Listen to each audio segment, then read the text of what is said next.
Bienvenue à tous dans cette édition de Getsingo. 60 millions d'euros, soit près de 40 milliards de francs CFA.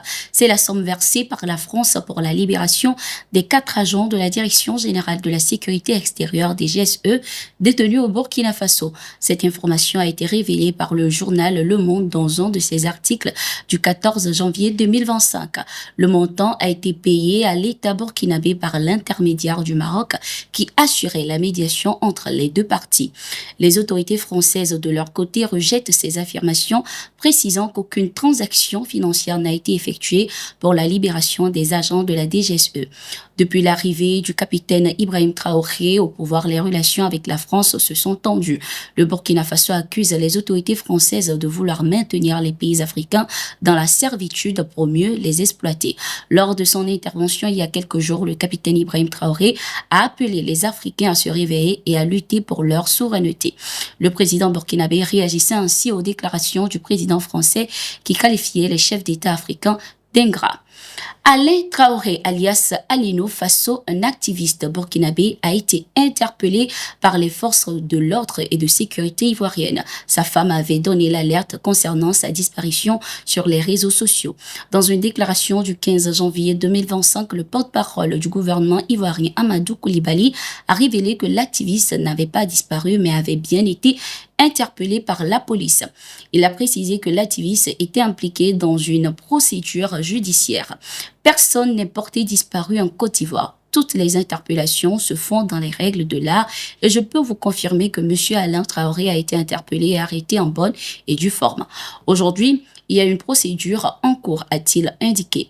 Bien qu'aucun détail n'ait été fourni sur la procédure, il est rapporté qu'Alain Traoré est suspecté d'espionnage et de propagande de fausses informations contre les autorités ivoiriennes. L'activiste est connu sur les réseaux sociaux pour son soutien constant au capitaine Ibrahim Traoré et au président des pays membres de l'AES.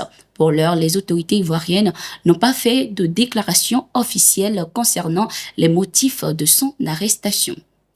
Direction le Burkina Faso ce 16 janvier 2025, lors de la cérémonie de montée des couleurs, le ministre de la Défense, le général Célestin Sempore, a encouragé les forces armées à faire preuve de détermination et de courage pour poursuivre les opérations de lutte contre le terrorisme.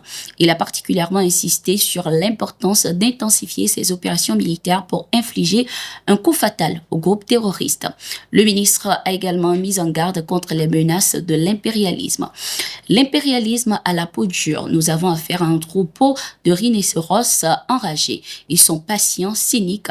Ils sont capables de frapper au moment et à l'endroit où on les attend le moins, a-t-il lancé, avant de préciser que cela ne pourra être accompli sans une véritable unité, appelant chacun à mettre de côté ses divergences. En Guinée-Conakry, les partis de l'opposition ne reconnaissent plus la légitimité des autorités de transition dirigées par le général Mamadi Doumbouya. Dans un communiqué, les forces vives ont appelé leurs représentants à quitter immédiatement les institutions de la transition.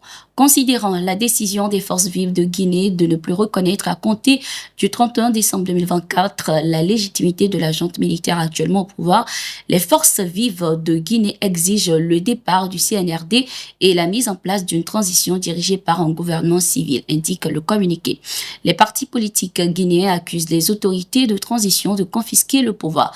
Il y a quelques jours, une manifestation pour demander le départ du président de transition Mamadi Doumbouya a eu lieu, se soldant par la mort de 3 personnes tuées par balle.